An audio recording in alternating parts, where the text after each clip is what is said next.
সবাইকে স্বাগতম। আজকে আমরা শুরু করছি চিরায়ত তড়িৎ গতিবিদ্যা বা ক্লাসিক্যাল ইলেকট্রোডিনামিক্স। তো স্ট্যাটিক্স, ডিনামিক্স এ ধরনের শব্দ এটা বহুল পরিচিত শব্দ। আমরা জানি যে গতিবিদ্যা এবং স্থিতিবিদ্যা বোঝানোর জন্য মূলত আমরা স্ট্যাটিক্স এবং ডিনামিক্স শব্দটা ব্যবহার করে থাকি। এইখানে আরেকটা জিনিস যুক্ত হয়েছে, সেটা হচ্ছে ইলেকট্রো, অর্থাৎ তড়িৎ। তো তড়িৎ শব্দটা আমরা ব্যবহার করছি একটা কমন পয়েন্ট অফ ভিউ থেকে। তোমাকে মাথায় রাখতে হবে যে চার্জের স্টেবিলিটি বা স্থিরতা, স্থির চার্জের চারপাশে স্থির তড়িৎ ক্ষেত্র সৃষ্টি হয়। আর চার্জ যদি গতিশীল হয় তখন কিন্তু তড়িৎ প্রবাহ এবং চৌম্বক ক্ষেত্রের সৃষ্টি হয়। তাহলে একটি চার্জিত কণার গতিশীলতা এককভাবে কখনোই শুধুমাত্র তড়িৎ সত্তাকে সংজ্ঞায়িত করার জন্য নয়, কারণ এটা অবিচ্ছেদ্য, অবর্জনযোগ্য। সেটা হচ্ছে একটি চার্জ গতিশীল হলেই তার চারপাশে চৌম্বক প্রভাব কাজ করবে বা চৌম্বক ক্ষেত্রের সৃষ্টি হবে। এটা আমরা পড়েছি তাড়িত চৌম্বক আবেশ বা তড়িৎ প্রবাহের চৌম্বকীয় ক্রিয়া ধরনের চ্যাপ্টার আমরা নিচের ক্লাসগুলোতে পড়ে আসছি, ফার্স্ট ইয়ার, সেকেন্ড ইয়ার, অনার্সে অথবা ইন্টারমিডিয়েটে পড়ে আসছি। পার্টিকুলারলি এই সাবজেক্টটার নাম তড়িৎ গতিবিদ্যা কেন? তার মানে এখানে আমরা গতিবিদ্যা বিষয়াবলীকে ঠিক গতানুগতিক তড়িৎ প্রবাহের সমীকরণ বা গতানুগতিক চৌম্বক ধর্মের যে সমীকরণগুলো আমরা জানি, তার চেয়ে আর একটা অ্যাডভান্সড পয়েন্ট অফ ভিউ থেকে আমরা বিশ্লেষণ করব, যেখানে উম, গতিবিদ্যার যে অ্যাসপেক্ট গুলো আছে সেগুলো অবশ্যই কমপ্লাই করবে বা স্যাটিসফাই করবে এবং সেই পয়েন্ট গুলো এখানে আসবে। আর ইন জেনারেল মনে রাখতে হবে, গতিবিদ্যা শব্দটি ব্যবহৃত হয় বলের প্রভাব এবং তার প্রভাবে বস্তুর গতিশীলতা ইত্যাদি অ্যাসপেক্ট গুলো যখন থাকে তখন আমরা গতিবিদ্যা শব্দটা ব্যবহার করি। আর এখানে যদি ইলেকট্রো শব্দটা এসছে, তাহলে এখানে চার্জের একটা বিষয় রয়েছে। চার্জের বিষয় মানেই সেখানে তড়িৎ ক্ষেত্র, চৌম্বক ক্ষেত্র, তাড়িত চৌম্বক ক্ষেত্র, সেই তাড়িত চৌম্বক ক্ষেত্রের মধ্যে চার্জের আচরণ অথবা তাড়িত চৌম্বক ক্ষেত্রের কম্বিনেশনে তাদের প্রবাহ কেমন হবে ইত্যাদি সকল প্রকার বিষয়াবলী এখানে চলে আসবে, যেটা আমরা শুধুমাত্র তড়িৎবিদ্যা বা শুধুমাত্র চৌম্বক বিদ্যার মধ্যে পড়ি নাই। ঠিক আছে? এটাকে অনেক সময় ইলেকট্রোডিনামিক্স না বলে আবার ইলেকট্রোম্যাগনেটিজম অনেক ক্ষেত্রে বলা হয়। অনেক রাইটার এভাবে লিখে থাকেন ইলেকট্রোম্যাগনেটিজম অথবা ইলেকট্রোম্যাগনেটিক থিওরি। বুঝতে পেরেছো? বিভিন্ন ভাবে এর আসপেক্ট গুলো বা এর যে স্কোপ গুলো রয়েছে সিলেবাসের, সেগুলোকে উপস্থাপন করা যায়। এবার আসি, এই সাবজেক্টের সিলেবাস হচ্ছে 6টি চ্যাপ্টার রয়েছে এখানে। একটা হচ্ছে ইলেকট্রোস্ট্যাটিক্স এর ধারণা, ইলেকট্রিক ফিল্ড একটা এবং স্কেলার পটেনশিয়াল নিয়ে প্রথম চ্যাপ্টারটা লেখা হয়েছে, যেটা তোমার ইলেকট্রোস্ট্যাটিক্স এর অংশের মধ্যে পড়ে, যেটা তোমরা সেকেন্ড ইয়ারে তড়িৎ ও চৌম্বক বিদ্যার মধ্যে স্থির তড়িৎ অংশে অনেক কিছু পড়ে এসছো। এখানে আমরা আর একটু অ্যাডভান্সড পয়েন্ট অফ ভিউ থেকে ডিসকাস করব। তারপরে হচ্ছে তোমার এমনকি ডাইইলেকট্রিকের যে কিছু প্রপার্টিস ছিল, সেটাও কিন্তু এই প্রথম চ্যাপ্টারের মধ্যে চলে আসবে। এরপরে আসছে এলিমেন্টস অফ ম্যাগনেটোস্ট্যাটিক্স, অর্থাৎ ম্যাগনেটিক পটেনশিয়াল, যেটা তোমরা হয়তো বা পড়েছো। এর মধ্যে তোমার কি বলে, ম্যাগনেটিক ইন্ডাকশনের মধ্যে পড়তে পারো, বায়োট স্যাভার্ট ল, অ্যাম্পিয়ার্স ল, এগুলোর মধ্যে পড়ে থাকবে।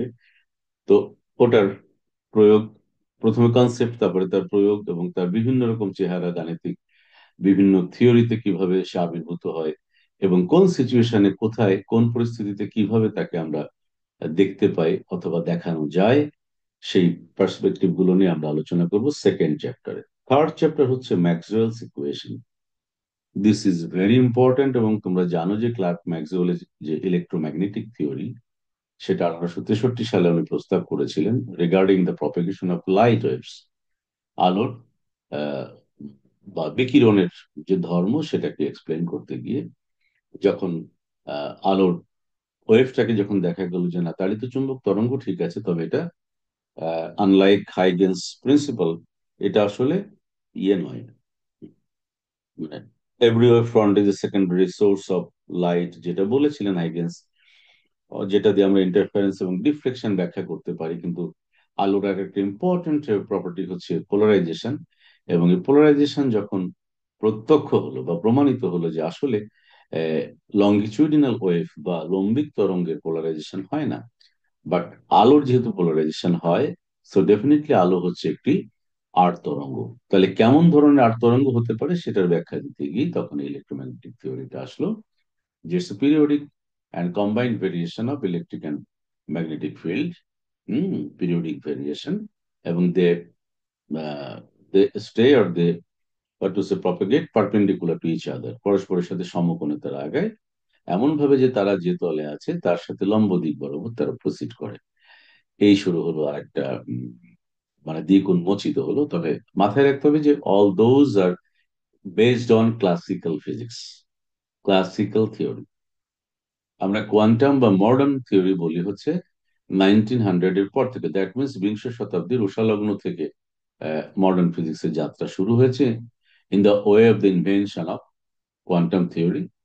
আমরা যদি আর একটু পিছন থেকে আসি তাহলে photo electric effect, photo electric effect অনেক কিছুর দ্বার উন্মোচিত করেছিল, যাক আমরা এটা নিয়ে হয়তো কোয়ান্টাম মেকানিক্স এর বিশেষ করে থার্ড ইয়ারে যখন আমরা কোয়ান্টাম মেকানিক্স শুরু করি তখন এটা বিস্তারিত আলোচনা করা হয়। এখন আমি ইন জেনারেল কিছু ইনফরমেশন তোমাদেরকে দিলাম। সো 1863-তে এই যে যুগান্তকারী আবিষ্কার electromagnetic theory by Clerk Maxwell, সেই ক্লার্ক ম্যাক্সওয়েল কিভাবে ইলেকট্রিক ফিল্ড এবং ম্যাগনেটিক ফিল্ডকে কম্বাইন করে ওয়েভ ইকুয়েশন তৈরি করলেন, অথবা কিভাবে সেটা যৌক্তিকভাবে উপস্থাপন করা যায়, কিভাবে সেটাকে সলভ করা যায়, কোন পরিস্থিতিতে তার কি কি প্যারামিটার বা তার উপরে কি কি বাউন্ডারি কন্ডিশন অ্যাপ্লাই করা যাবে, তারপরে কোন ম্যাটেরিয়ালের মধ্যে দিয়ে প্রসিড করতে গেলে সে কতটুকু পরিমাণ শোষিত হবে অথবা কতটুকু পরিমাণ প্রসিড করতে পারবে, তার অ্যাটিনুয়েশন কেমন হবে, এভরিথিং নিয়ে আলোচনা করব আমরা তৃতীয় অধ্যায়ে ম্যাক্সওয়েলস ইকুয়েশন। এরপর হচ্ছে ইলেকট্রোম্যাগনেটিক ওয়েভ ইকুয়েশন, সরি ভুল বলেছি, ওটা হচ্ছে ম্যাক্সওয়েলস ইকুয়েশন। এবার ইলেকট্রোম্যাগনেটিক ওয়েভ ইকুয়েশনে আমরা এই পরের যে কথাগুলো বললাম সেটা আমরা আলোচনা করব, এবং this is very very long and important chapter. তারপর রয়েছে ওয়েভ গাইডস। এটা মূলত কমিউনিকেশন, ইলেকট্রোম্যাগনেটিক কমিউনিকেশন যেটা হয় ওয়্যারলেস কমিউনিকেশন, এই ওয়্যারলেস কমিউনিকেশনের যে ক্ষেত্রে যে থিওরিগুলো কাজ করে সিগন্যাল ট্রান্সফারিং এর জন্য, সিগন্যাল ট্রান্সমিশন রিসিপশনের ক্ষেত্রে, সেক্ষেত্রে ওয়েভ গাইড একটা ফ্যাক্টর, প্লাস কিভাবে ওয়েভ গাইড তৈরি হয়, এর বাইরেও অনেক প্রয়োগ রয়েছে এটা। ওয়েভ গাইড আরেকটা ইম্পর্টেন্ট চ্যাপ্টার। আর হচ্ছে তোমার ইলেকট্রোম্যাগনেটিক্স, যে কথাটা আমি শুরুতে বলেছিলাম যে আমরা ইন জেনারেল ইলেকট্রোম্যাগনেটিজম বলে থাকি, এটা তো ইলেকট্রোম্যাগনেটিক্স। এটা উম, আরেকটা মানে ক্লাসিক্যাল ফিজিক্স এর মধ্যে, ক্লাসিক্যাল থিওরির মধ্যেই বেশ অ্যাডভান্সড একটা কনসেপচুয়াল চ্যাপ্টার। এখন প্রশ্ন হচ্ছে আমাকে যদি ফুল অ্যান্সার করতে হয়, প্রথম কথা হলো আমি আগেই বলেছি যে কোনো সাবজেক্টে আমরা প্রশ্ন সাজেশন করে ঝুঁকির মধ্যে থাকবো না। আর প্রশ্ন সাজেশন করলে যেটা হয় সেটা হচ্ছে লার্নিং এর যে ধারাবাহিকতা, শেখার যে ধারাবাহিকতা সেটা থাকে না। আমি প্রতি ক্লাসেই ইন্ট্রোডাক্টরি লেকচার এটা বলে থাকি, আর তাই গতানুগতিক ভাবেই বলছি, তোমরা যেন বারবার মাথায় এটা ঢুকিয়ে রাখো যে আমরা আহ, আমরা কোনোভাবেই আমরা মানে সাজেশন বা কোনো কমার্শিয়াল সাজেশনের উপর আমরা ডিপেন্ড করব না।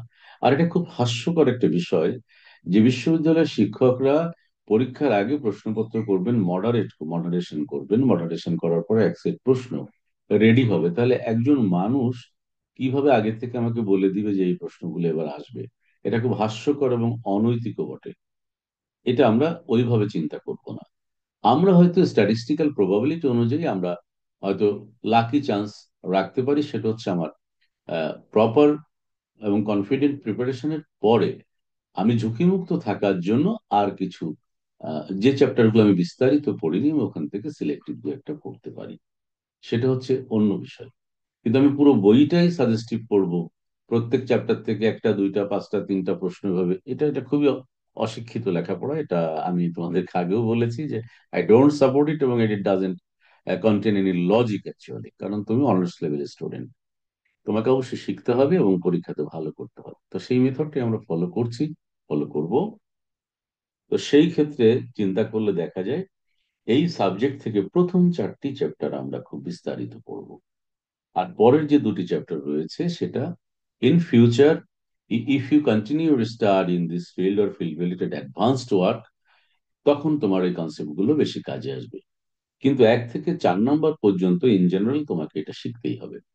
অন্যদিকে 1 থেকে 4 নম্বর অধ্যায় পর্যন্ত বিস্তারিত পড়লে পরীক্ষার হলে তুমি সম্পূর্ণ নিরাপদ। 6 থেকে 7টা প্রশ্ন, যেখানে 5টা অ্যান্সার করতে হবে কমন পাবে তুমি। এই পর্যন্ত তোমাদের কোনো প্রশ্ন আছে কিনা বলো, এবার আমি চ্যাপ্টারের মধ্যে ঢুকবো।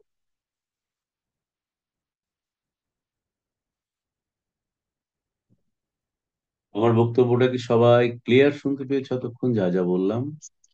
হ্যাঁ স্যার, ক্লিয়ার। তোমাদের মানে এ পর্যন্ত আলোচনায় তোমাদের কোনো প্রশ্ন আছে কিনা?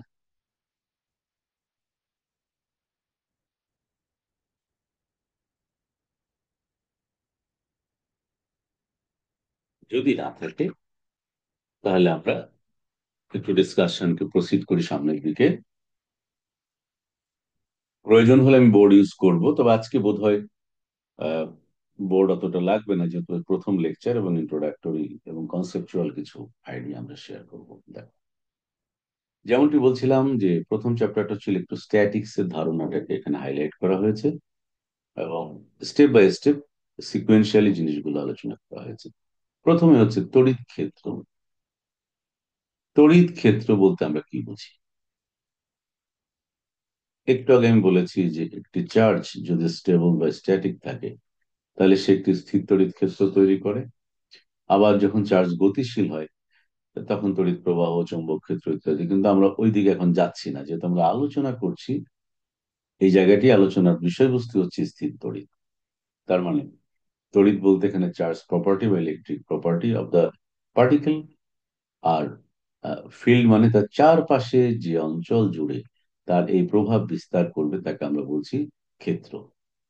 তাহলে একটি তড়িৎ চার্জ বা একটি আধান তার চারপাশে যে অঞ্চলের মধ্যে তার বিস্তার, প্রভাব বিস্তার করতে পারে সেটাকে আমরা বলি তড়িৎ ক্ষেত্র। কিন্তু ইনফ্যাক্ট তুমি যদি চিন্তা করো, দেখো আহ, কতগুলো জিনিস খুব নিজে নিজেই এটা মানে বইয়ের মধ্যে কি পড়েছিলাম মনে পড়ছে না, কি লিখবো, এ ধরনের কনফিউশন তোমার কোনো প্রয়োজন নেই। তার কারণ হচ্ছে তুমি নিজেই তো জানো যে তুমি কি লিখতে পারো কিরকম। E is equal to q by k r square. K means, k মানে আমরা জানি 1/4 পাই। তোমরা তোমরা কেউ ডিসপ্লেটা টাচ করো না প্লিজ, হ্যাঁ, ডিসপ্লেটা টাচ করলে ঝামেলা হয়ে যায়। এটা হচ্ছে ফর ফ্রি স্পেস এটা। তাহলে কিউ বাই আর স্কোয়ার। এখন কিউ যদি কনস্ট্যান্ট হয়, এটা কনস্ট্যান্ট হয়, তাহলে কি দাঁড়াচ্ছে? E is proportional to 1/r square. এখন এই যে আর স্কোয়ার তুমি বলছো, এটা তো একমাত্র কোনো কিছুর নিচে যদি ইনফিনিটি আসে, when R tends to infinity, E tends to zero. তাহলে আমি যে বলছি একটি চার্জের চারপাশে যে অঞ্চল জুড়ে তার প্রভাব বিস্তৃত থাকে সেটা তড়িৎ ক্ষেত্র। সেক্ষেত্রে আমি গাণিতিকভাবে কিন্তু স্পেসিফিক বলতে পারি না যে এতটুকু অঞ্চল বা এত কিলোমিটার বা এত মিটার পরে এই ফিল্ডের মান জিরো হয়ে যাবে, এটা আমি বলতে পারি না, আমি দাবি করতে পারি না। ক্লিয়ার? এই জন্য কৌশলগত ভাষা ব্যবহার করি আমরা, যে যে অঞ্চল জুড়ে তার প্রভাব বিস্তৃত থাকে। তবে আমরা এটাও বলবো যে তড়িৎ ক্ষেত্রকে ইন জেনারেল তড়িৎ ক্ষেত্রকে অসীম পর্যন্ত বিস্তৃত ধরে নেওয়া হয়। শুধু তড়িৎ ক্ষেত্র কেন, যে কোনো ক্ষেত্র তো, ম্যাগনেটিক ফিল্ড যদি হয় সেম, গ্রাভিটেশনাল ফিল্ড হলো সেম। অর্থাৎ সবাই তো ইনভার্স স্কোয়ার ল মেনে চলে। This is the inverse square ল।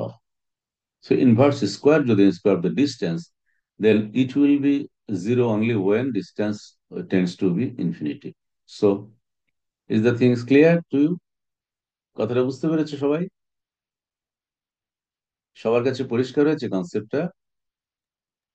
হ্যাঁ স্যার।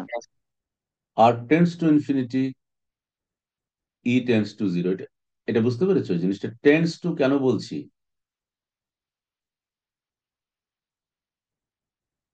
আসলে এটা এক্স্যাক্টলি কোথায় ইনফিনিটি হয়, এক্স্যাক্টলি কোথায় জিরো হয়, এটা কিন্তু আমরা বলতে পারি না।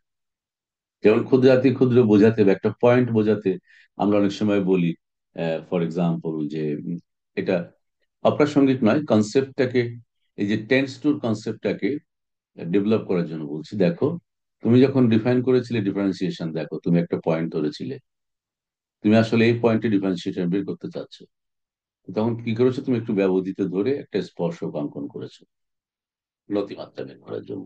তাহলে এদিকে এক্স এর ভেরিয়েশন ডেল এক্স, আর ওয়াই এর ভেরিয়েশন ডেল ওয়াই।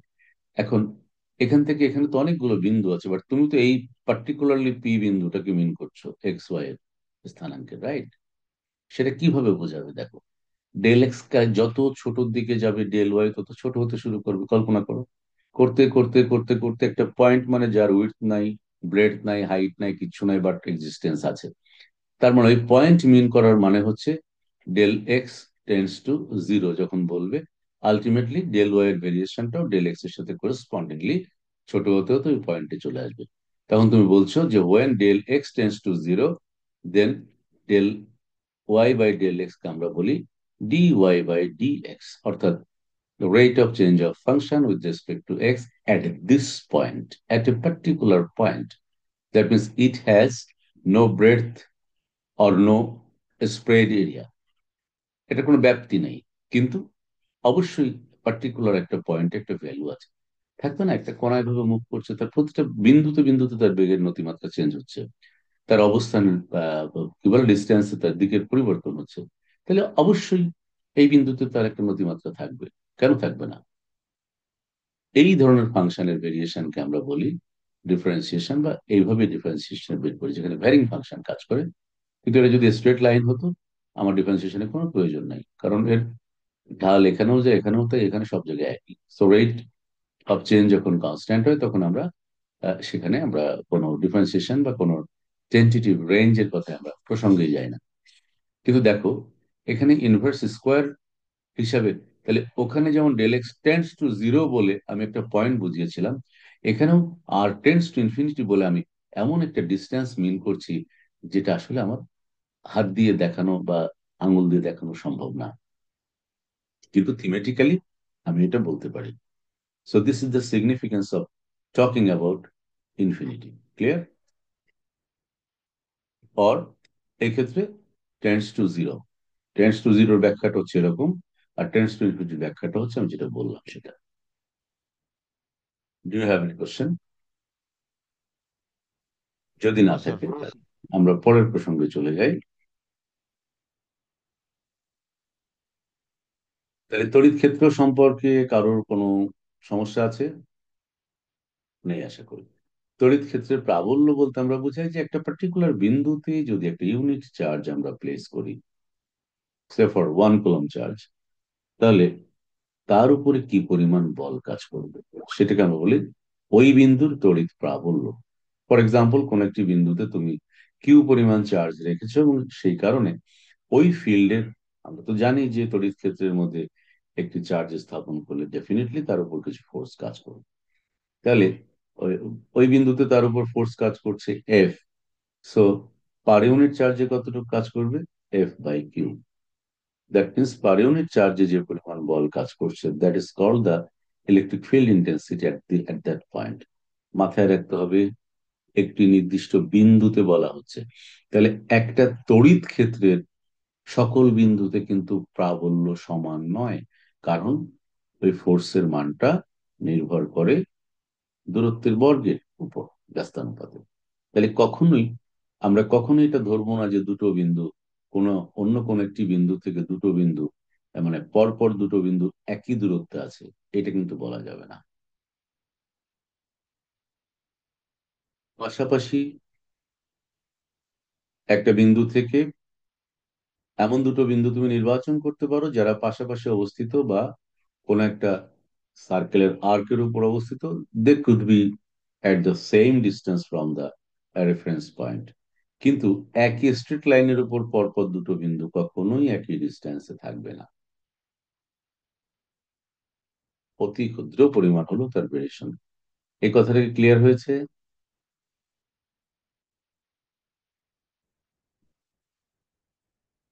এই কথাটা কি ক্লিয়ার হলো?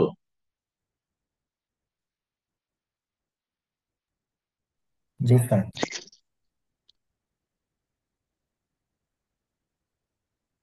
এবার আসো তড়িৎ ফ্লাক্স।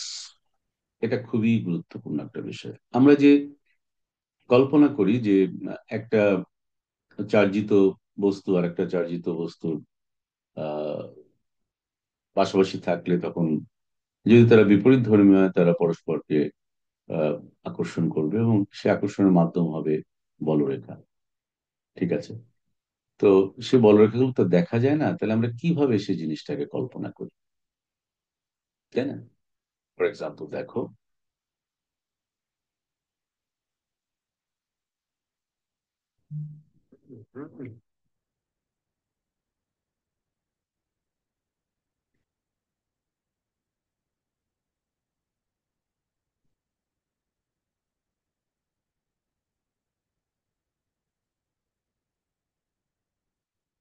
মনে করো যে কোনো ধরনের একটি তল,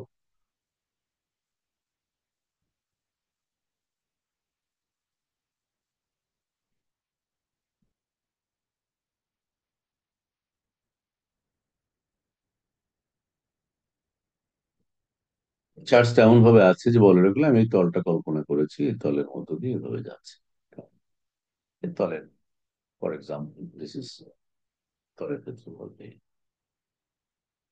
তা এখন মুশকিলটা হচ্ছে আমি যদি একটা পয়েন্ট কল্পনা করি যে ফিল্ডের এখানে ইয়ে কত, তা- তখন দেখলাম যে ধরো আমি এখানে ক্ষুদ্র একটি জায়গা কল্পনা করলাম, এটাকে কেন্দ্র করে আমি ছোট্ট একটি এরিয়া এলিমেন্ট কল্পনা করলাম। ফর এক্সাম্পল সেটা হচ্ছে ডি এ। তাহলে ডি এ এর যে ডিরেকশন হবে, ডিরেকশনটা হবে ঠিক এই তলের উপর লম্বের দিক বরাবর।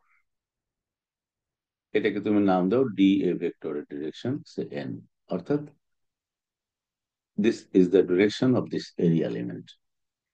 আর তোমার যে ফিল্ড, সে ফিল্ডের ডিরেকশন হচ্ছে ফর এক্সাম্পল এরকম, এই বিন্দুতে, এই বিন্দুতে তোমার ফিল্ডের ডিরেকশন হচ্ছে এরকম। বোঝা গেল? তাহলে তোমার এরিয়া এলিমেন্টের উপর এটা যদি থিটা অ্যাঙ্গেলে থাকে, তাহলে তোমার এরিয়া এলিমেন্টের উপর তার প্রজেকশন বা উপাংশ হচ্ছে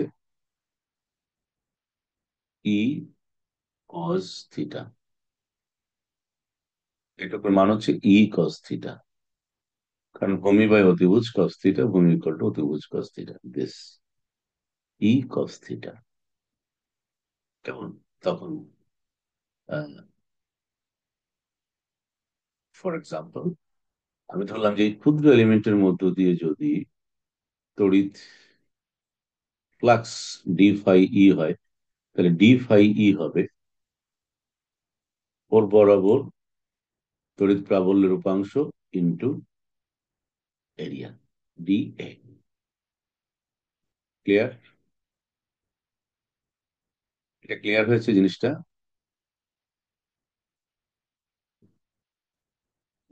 আবার একটু বললে ভালো হয়।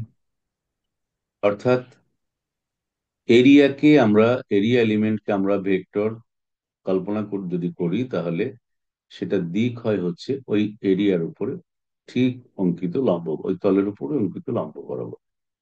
কিন্তু ওই তলের মধ্য দিয়ে ফিল্ডটা তো লম্ব দিকে নাও যেতে পারে, তাই না? ফিল্ডটা তল লম্ব দিকে নাও যেতে পারে, যে কোনো একটা অ্যাঙ্গেলে থাকতে পারে। আমরা ধরে নিলাম সে অ্যাঙ্গেলটা হচ্ছে থিটা, অর্থাৎ ই এর সাথে ডি এর অ্যাঙ্গেল হচ্ছে থিটা। তাহলে সত্যিকারের ডি এর ভেক্টরের উপর বা ডি এর দিকের উপর অথবা তলের উপর লম্ব দিক বরাবর তড়িৎ প্রাবল্যের উপাংশ হচ্ছে বা তড়িৎ ক্ষেত্রের উপাংশ হচ্ছে এটা, অর্থাৎ ভূমি বাই অতিভুজ কস থিটা, ভূমি ইকুয়াল টু অতিভুজ কস থিটা, অর্থাৎ ই কস থিটা। সো ই কস থিটা হচ্ছে আমাদের ফিল্ডের উপাংশ। তাহলে এই ক্ষুদ্র তলের মধ্য দিয়ে প্রবাহিত তড়িৎ ফ্লাক্সের পরিমাণ হবে D phi E is equal to area into, কারণ এর প্রত্যেক পয়েন্টেই কিন্তু আমি এই উপাংশটা পাচ্ছি। তাহলে এখানে অতি ক্ষুদ্র বোঝাতে আমি বুঝিয়েছি ডি এ, কতগুলো পয়েন্ট আছে সেটা তো আমরা জানি না, কিন্তু পয়েন্ট যতগুলো থাক প্রত্যেকটা পয়েন্ট থেকে অঙ্কিত অভিলম্বের দিক কিন্তু একই দিকে, এবং এই তলের মধ্য দিয়ে ফিল্ডটা প্রতি বিন্দুতেই ঠিক থিটা অ্যাঙ্গেলই আছে। তাহলে তার উপাংশের পরিমাণ হচ্ছে E cos theta within this area, আর এরিয়া এলিমেন্ট বলতে পারো ক্ষুদ্র। তাহলে ফ্লাক্সের পরিমাণ হবে E cos theta into d A. Clear? অর্থাৎ ই একটি ভেক্টর, ডি এও কিন্তু ভেক্টর। কিরকম ভেক্টর? ডি এ ভেক্টর মানে হচ্ছে, ডি এ ভেক্টর বা এরিয়া ভেক্টর এলিমেন্ট যখন তুমি বলবে, তাহলে তার তার উপরে যে নর্মাল ড্র করেছো এন, অর্থাৎ একক ভেক্টর, ইন্টু দিস, এটা বলি আমরা ডি এ মানে এন ডি এ। আর এটা হচ্ছে একক ভেক্টর যা ডি এ বা এরিয়া এলিমেন্টের দিক নির্দেশ করে। তাহলে এরিয়া এলিমেন্টকে আমি একটা ভেক্টর হিসেবে ট্রিট করলে বা এরিয়া ভেক্টর হিসেবে ট্রিট করলে তাকে আমরা এভাবে লিখতে পারি। এটা তোমরা ভেক্টরের মধ্যে পড়ে আসছো, স্টোকস থিওরাম, গস থিওরাম, গ্রিনস থিওরাম, এগুলো পড়েছো তোমরা। ভেক্টর এরিয়া এলিমেন্ট ভলিউম হয় না, ভলিউম তো ভলিউম করতে গেলেই তো তার অনেকগুলো তল চলে আসে, তখন পার্টিকুলার কোনো ডিরেকশন বলা যায়, কিন্তু এরিয়ার জন্য বলা যায়, কারণ এরিয়া হচ্ছে জাস্ট একটি তল, এটা দ্বিমাত্রিক কনসেপ্ট। এই এখানে যদি আমি একটা অভিলম্ব ড্র করে এটা যদি এন বলি, তাহলে এই যে ডিএ বা ডিএস বলো, তাহলে this is the amount of the area এবং this is the direction. So এটাকে তুমি বলতে পারো টোটাল এই জিনিসটাই হচ্ছে তোমার ভেক্টর ডিএস এর ডিরেকশন। Similarly this is the area vector. Clear?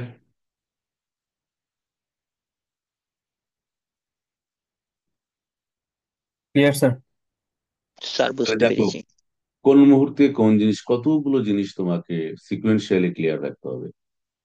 তুমি যদি একজন গুড লার্নার হতে চাও, তাহলে তোমার সিকুয়েন্সিয়াল লার্নিং এর এটা এটা হচ্ছে একটা মানে চ্যানেল। বুঝতে পেরেছো? কোনো একটা জায়গায় ব্লক থাকলে আর প্রবাহিত হবে না।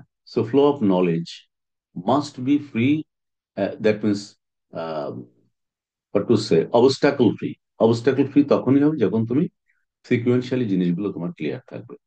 এখন দেখো তুমি পড়ছো ইলেকট্রোম্যাগনেটিক থিওরি বা ইলেকট্রোডাইনামিক্স, বাট সেখানে ভেক্টর চলে আসছে, ক্যালকুলাস চলে আসছে। দেখো এই যে ই কস থিটা ডি এ লিখেছো, তার মানে হচ্ছে বিষয়টা হচ্ছে এরকম, ই ডি এ কস থিটা, তার মানে হচ্ছে E dot d A, A dot B এর সূত্র দেখো, ই ডট ডি এ মানে E d A cos theta.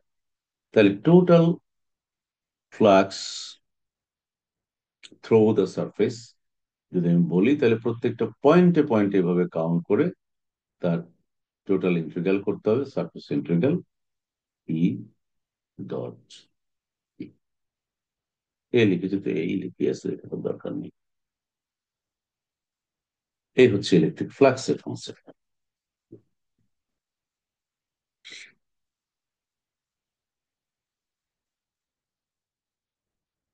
তুমি যদি এভারেজ হিসেবে লিখতে চাও, মানে গড়, আমরা এত সূক্ষ্ম অতি সূক্ষ্ম বিশ্লেষণ করেছি স্যার, গড় হলে কি বলবেন? তো গড় হলে আমি এরকম বলবো phi A is equal to E into area A, অথবা E is equal to flux per unit area. তাহলে কোনো বিন্দুতে তড়িৎ প্রাবল্যের মান হচ্ছে ওই বিন্দু, অর্থাৎ ওই প্রতি একক ক্ষেত্রফলের মধ্য দিয়ে যে পরিমাণ ফ্লাক্স, ইলেকট্রিক ফ্লাক্স বা ইলেকট্রিক ফ্লাক্স প্রবাহিত হচ্ছে, ওটাই হচ্ছে ওই বিন্দুর তড়িৎ প্রাবল্যের মান।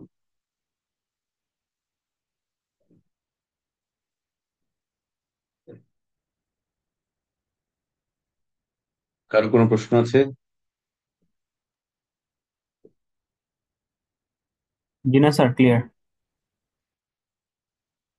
তো এগুলো আসলে খুবই ইন্টারেস্টিং জিনিস, তোমরা নিশ্চয়ই পড়েছো এর আগে। এখন দেখো গৌস থিওরি। গৌস থিওরি হচ্ছে তোমার, এখানে আমি আরেকটা কথা বলি। এই যে যে আমরা ফ্লাক্সের পরিমাণটা আমরা বের করলাম না, এটা অ্যাকচুয়ালি এই যে ই ডট ডিএ বললাম, এটাকে কিন্তু আমরা মোট অভিলম্ব আবেশও বলতে পারি। মোট অবিলম্ব আবেশ কিরকম, আমরা যে কোনো একটা বৈদ্যুতিক ক্ষেত্রের মধ্যে আমরা যদি একটা লেংথের মধ্যে কি পরিমাণ আহ, তোমার তড়িৎ ফ্লাক্স অ্যাসোসিয়েটেড রয়েছে, সেটা বের করতে চাই। তাহলে আমরা এক্ষেত্রে ফাই ই এর পরিবর্তে তখন লিখবো ডিএন, মোট অভিলম্ব আবেশ, dN. DN is equal to আমরা লিখবো এইভাবে আর কি, ইন্টিগ্রেশন ই ডট ডিএস বা ডিএ যাই বলো না কেন, এই হলো ব্যাপারটা। এগুলো তোমরা একটু, আজকে তো আমি জাস্ট বেসিক কিছু আলোচনা করছি, তোমরা বলতে পারো যে আজকে আমরা আমরা একেবারে সিকুয়েন্সিয়ালি যে পড়া শুরু করেছি সেরকমও না। আমরা কিছু রিলেটেড ইন্ট্রোডাক্টরি ডিসকাশন করছি যেটা আমাদের সামনে কাজে লাগবে এটা পড়ার জন্য। কিন্তু ইন ডেপথ তোমাদেরকেও কিন্তু সময় দিতে হবে if you want to learn. আমরা দুভাবে কাজ করে থাকি বা দুভাবে কাজ হয় সমাজে। একটা হচ্ছে দায়সারা ভাবে কাজ করা, কাজ হইলেই হলো, তার মধ্যে ভুলভাল থাকে। আর একটা হচ্ছে মন দিয়ে কাজটা করা, দ্যাট মিনস একটা কথা মনে রাখবে, ইংরেজিতে একটা কথা আছে, you can achieve a lot if you enjoy your work. অর্থাৎ তুমি যদি তোমার কাজের মধ্যে আনন্দ খুঁজে পাও, তাহলে তুমি তোমার ক্ষমতা অনুযায়ী বা তোমার সামর্থ্য অনুযায়ী সর্বোচ্চ পরিমাণ অর্জন করতে পারবে। বুঝতে পেরেছো? এটা সবসময় মাথায় রাখবে। আর একটা কথা আমি বলি যে কখনোই কারোর সঙ্গে আহ, মানে কারোর অ্যাচিভমেন্টের সাথে নিজের অবস্থানকে তুলনা করে হতাশায় ভুগবে না, কেননা তুমি ওই প্রচেষ্টাটা তুমি করো নাই। আজকে যাকে তুমি দেখছো আহ, সেই মানে তার বর্তমান অবস্থানে থাকার জন্য সে যা করেছে, তুমি পারবে না বিষয়টা ওরকম নয়, তুমি আসলে প্রচেষ্টাটা করো নাই। সবসময় আত্মবিশ্বাস ধরে রাখতে হবে এবং কমিটমেন্টে আপোষ করা যাবে না। কমিটমেন্ট মাস্ট বি কনফাইন্ড, অনেক কমিটমেন্ট যেন কোনোভাবেই আমরা আপোষ না করি। এই যে দাগ পড়ছে, দাগ পড়লে তো মুশকিল।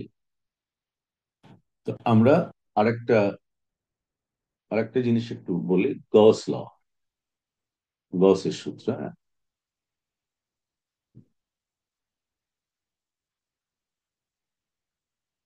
গস ল বা গসের সূত্র।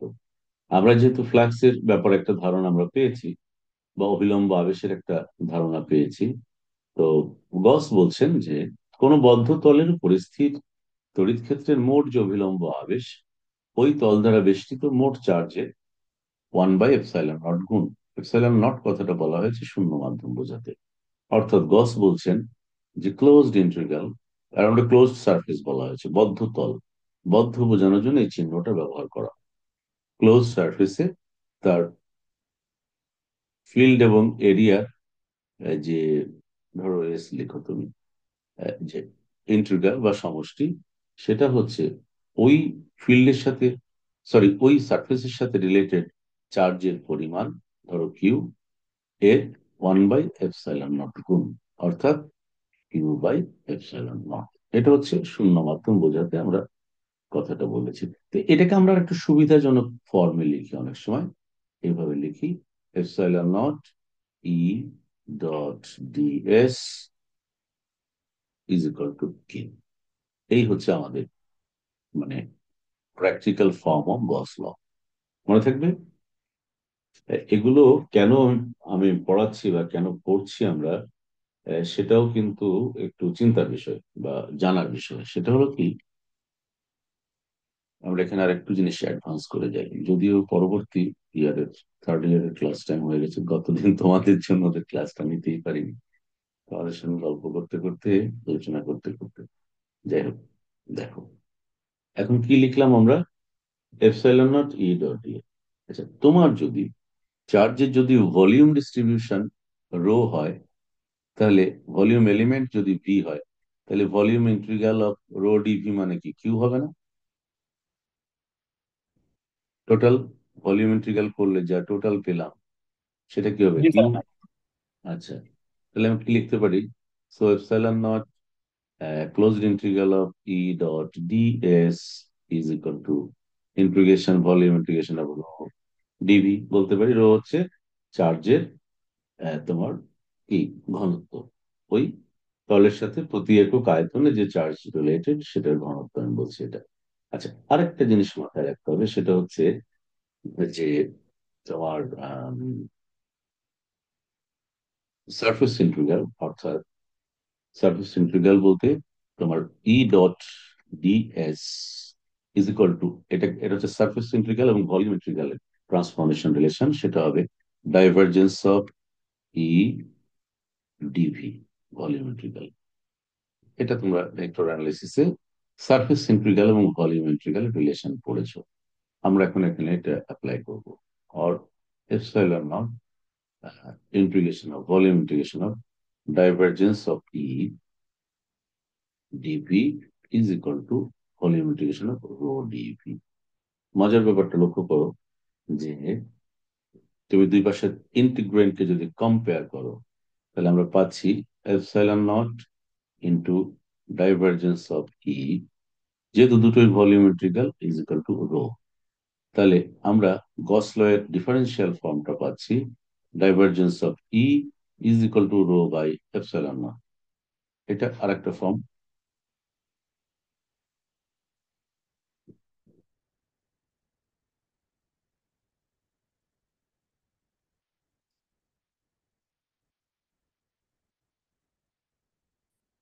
ঠিক,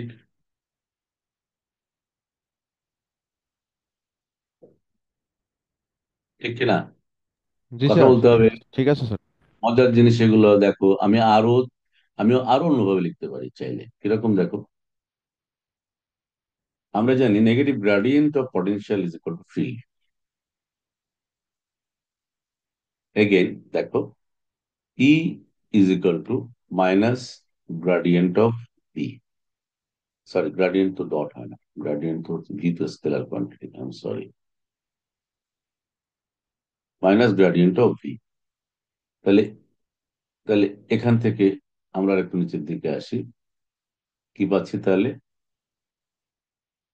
divergence of minus gradient of V is equal to rho by epsilon not.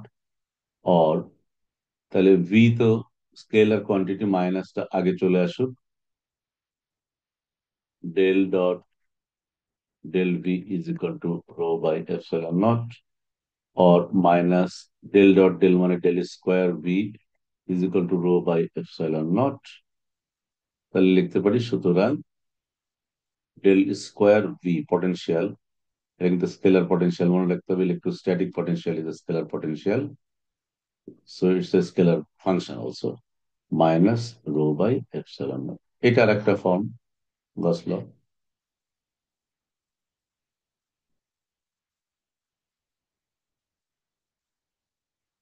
If the surface charge density is zero, কোন তলে যদি চার্জের কোনো বিন্যাস না থাকে, অর্থাৎ if rho is equal to zero, then we can write del square V is equal to zero.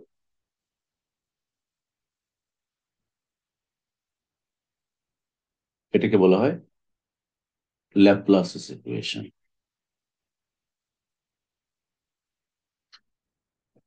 আজকে আমার মনে হয় একদিন এত বেশি ওভারডোজ দিলে ভালো লাগার জায়গাটা নষ্ট হয়ে যেতে পারে, আর দরকার নেই আজকে। তবে এগুলো খেলনার মতো, keep it in your mind, এগুলো জাস্ট খেলনার মতো। You will just hold your pen, start writing from your brain. এখানে নোট করার কোনো প্রশ্নই আসে না। কি নোট করবে তুমি? কোনো mathematical subject, logical subject, note করার কি আছে? You must have to be clear conceptually, and definitely you must have to learn sequentially. Don't skip any of the topics. আগে যেমন বললাম যে এটা flow of knowledge, that means streamline flow. If there is an obstacle or any gap or any defect, that will be just stopped there. তার মানে তোমাকে লাফায় লাফায় যেতে হবে, এটা কোনো স্বাভাবিক চলন নয়। হুম, এটা স্বতঃস্ফূর্ত হতে হবে, নলেজটা স্বতঃস্ফূর্ত হতে হবে। তো তোমাদের 2-1 মিনিট সময় দিলাম, তোমার যদি কিছু বলার থাকে বলতে পারো। এনাম বলো কিছু। স্যার আচ্ছা, ক্লাসটা নিহার অসাধারণ দাস লাগলো স্যার। স্যার আমার একটা প্রশ্ন ছিল স্যার। বলো। স্যার আমাদের যে আগের যে কোর্সগুলো স্যার, ওগুলো স্যার কিভাবে সমন্বয় করবেন? হ্যাঁ, এই দুশ্চিন্তা তো আমার মাথায়, তুমি কেন দুশ্চিন্তা নিচ্ছ? না ঠিক আছে ক্লাস স্যার। কেমন লাগলো তাই বল। ক্লাস ক্লাসটা ভালো কেমন লেগেছে লাগলো? স্যার। অসাধারণ হ্যাঁ, লেগেছে স্যার। অসাধারণ লেগেছে। তারপরে নেহার দাস, ওকে মনে হয় নতুন দেখছি আজকে। নেহার দাস, নেহার দাস শুনতে পাচ্ছ?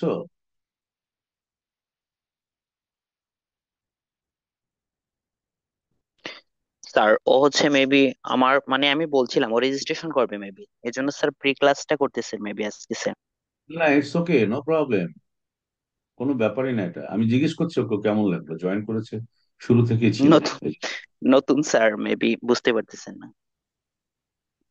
আনমিউট করে কথা বলতে পারবে, আনমিউট করতে পারো।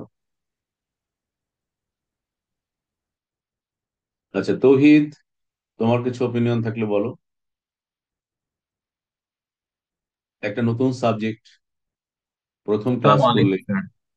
ওয়ালাইকুম আসসালাম। স্যার ফ্লাক্সের বিষয়টা খুবই অনেক বোধগম্য লেগেছে আর কি। বইয়ের মধ্যে তো স্যার সচরাচর শুধুমাত্র যে জিনিসগুলো দেখা যায়, তীর দ্বারা ফ্লাক্সের ডিরেকশন গুলো জাস্ট দেখায়, ভেতরের দিকে গমন করছে বা বাইরের থেকে বের হয়ে আসছে সার্ফেস থেকে, এরকম কয়েকটা কনসেপ্ট দিয়ে ফিনিশ করে দেওয়া হয়। এলাবোরেট এক্সপ্লেনেশনটা সুন্দর ছিল অনেক। ওকে, তারপর আর কে আছে? নেহার দাসকে তো জিজ্ঞেস করলাম, সে তো কিছু বললো না। নেহার দাস, শুনতে পাচ্ছ আমার কথা? আসুস কে? আসুস, আসুস। আসসালামু আলাইকুম স্যার। ওয়ালাইকুম আসসালাম। স্যার আমি হচ্ছে শাখানের ফ্রেন্ড, আমরা একই ডিপার্টমেন্টে। তো আমি ভেরি আজকে গুড, আর কি নতুন ফ্রি ক্লাসে জয়েন হয়েছি আর কি আপনার ক্লাসটা দেখার জন্য। Most welcome. জি স্যার। আমি স্যার যেহেতু ন্যাশনাল ইউনিভার্সিটিতে আগে কখনো এরকম স্যার ক্লাস করা হয় নাই, তো এমনিতে আপনার ক্লাসটা স্যার অনেক ভালো লাগছে, কারণ সচরাচর তো আমরা এভাবে বুঝতে পারি না বা অন্যান্য টিচাররা এভাবে কখনো বোঝায় না সুন্দর করে। তো আপনার ক্লাসটা স্যার যথেষ্ট ভালো লাগছে, বোঝানোর জিনিসটা কথাগুলো বুঝতে পারি সুন্দর করে স্যার। অনলাইনে ক্লাস হচ্ছে বলে কি কোনো, মানে অফলাইনের চেয়ে কি কোনো অংশে বা না না কোনো স্যার, পয়েন্ট এটা অফ? এটা স্যার, এটা স্যার সমস্যা না, যদি কারোর ইচ্ছা থাকে বোঝার। আপনি যতটুকু বোঝাচ্ছেন স্যার এটা ইনাফ। যদি কেউ একটু মনোযোগ দিয়ে বুঝতে জিনিসটা চায় হলো এছাড়া ইনাফ। কনভেনিয়েন্ট না যে তোমার সামনে বোর্ডটা আছে, সবাই একসাথে বসে আছি, তারপরে স্যার সামনে বসে আছেন, বোর্ডটা সামনে আছে বা বইটা সামনে খোলা আছে, এটা অফলাইনের থেকে আমার কাছে আরো কনভেনিয়েন্ট মনে হয়। তুমি কি বলো? স্যার সেটা একটু, কিন্তু তারপরও স্যার ওভারঅল সবই ঠিক আছে স্যার। এখন যতটুকু ফ্যাসিলিটি এটাই তো স্যার ওইভাবে নিজেকে আঁকড়ে ধরে নিতে হবে। ওকে, থ্যাংক ইউ। আর কেউ কিছু বলবে? অনেকে তো আমার এক্সিস্টিং স্টুডেন্ট, ওদেরকে আর নতুন করে কি জিজ্ঞেস করবো? তারপর নতুন সাবজেক্ট, সাবজেক্টের ফার্স্ট লেকচার হিসেবে যদি কারো কিছু বলার থাকে বলতে পারো। এবার ওপেন করে দিলাম মতামত।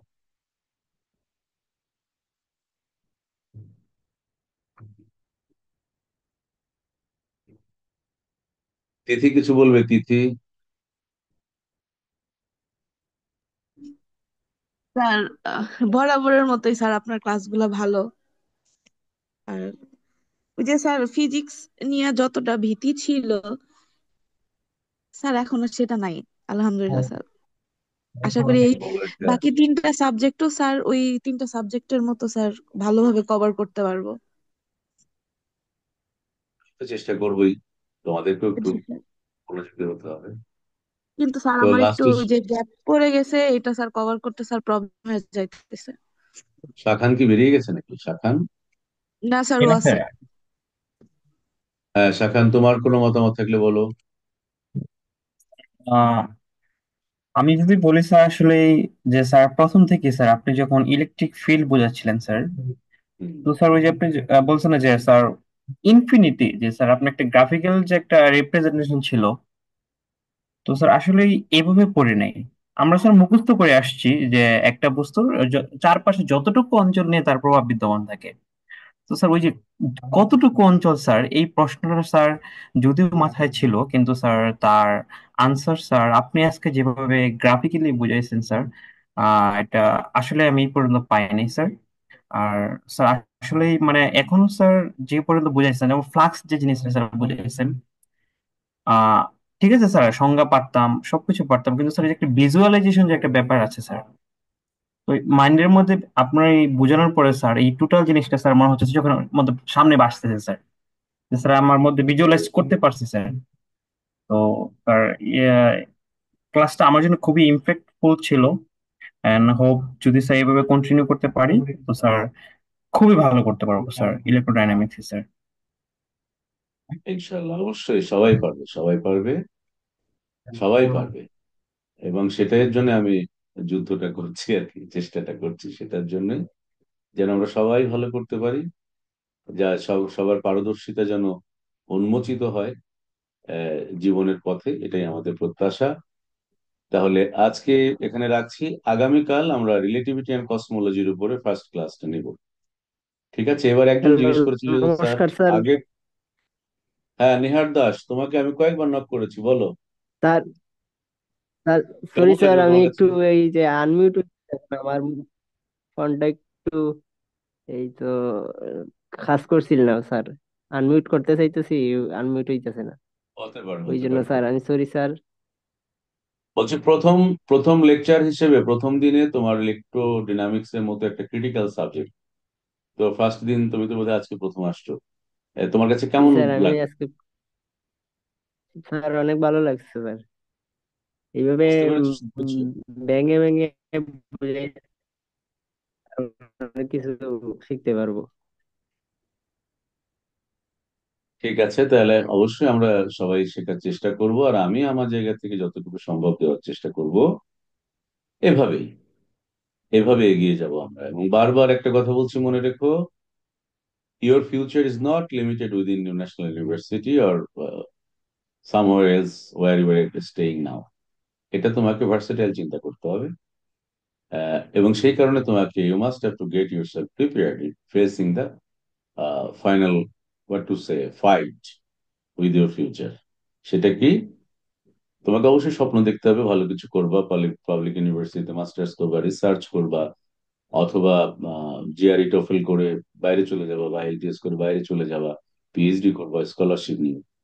এই স্বপ্নগুলো দেখতে হবে, এই স্বপ্নটা যত মানে বাস্তবায়ন করার কাছাকাছি চলে আসবে, ততই দেখবা যে তোমার module of practice, module of what to say thinking change হচ্ছে। হুম। আমি যতটুকু পারি সাপোর্ট দিতে থাকবো আর কি। সবাই ভালো থেকো, শুভরাত্রি। আগামীকাল রিলেটিভিটি অ্যান্ড কসমোলজির ফার্স্ট ক্লাস হবে, ওটা ওপেন রাখবো সবার জন্য। আর আগ্রহীরা তো অবশ্যই খুব দ্রুত রেজিস্ট্রেশন গুলো করে ফেলবে, এটা আমি আহ্বান জানাবো। কেননা আহ, যতই দেরি করবা ততই তোমার লস, যদিও সব ক্লাস রেকর্ডেড থাকে, কিন্তু এই যে লাইভ ক্লাসে বসার যে একটা আনন্দ, এটাও কিন্তু কম না। বিশেষ করে এই পর্যায়ে এসে third year fourth year honours এসে লাইভ ক্লাস করা, স্যারের সঙ্গে সামনে বসে ক্লাস করা, আমি মনে করি এটা খুব এনজয়েবল একটা অনুভব। আচ্ছা, আর থার্ড হচ্ছে, এনাম জিজ্ঞেস করছিল যে স্যার আপনি কিভাবে বাকিগুলো সমন্বয় করবেন। সেটা হচ্ছে, এখন থেকে শনি সোম বুধ এই 3 দিন চলবে আমাদের, পরের 3টা যেটা শুরু করছি, আর মঙ্গল বুধ বৃহস্পতি, আমি ভুল বলেছি, শনি রবি সোম 3 দিন চলবে নতুন 3টা, আর মঙ্গল বুধ বৃহস্পতি চলবে পুরাতন 3টা। ক্লিয়ার? Sequence clear sir. একই রকম থাকবে, সিকোয়েন্স একই রকম থাকবে। টাইম এরপরে পুরাতন 3টার বাকি সিলেবাস টাইম গুলো কি যেটা, সেমই থাকবে স্যার? হ্যাঁ টাইম সেম, যেখানে যতটুকু বাকিটার ইয়ে ছিল, জাস্ট, আচ্ছা স্যার, তাহলে স্যার ফুলও ঠিক থাকবে। ওকে। হ্যাঁ সব ঠিক থাকবে, সব ঠিক থাকবে। রাখছি তাহলে, শুভরাত্রি। ঠিক আছে শুভরাত্রি স্যার। স্যার, সবাই নমস্কার ভালো স্যার। থেকো, সবার কল্যাণ হোক, আগামীকাল দেখা শুভরাত্রি হবে। স্যার।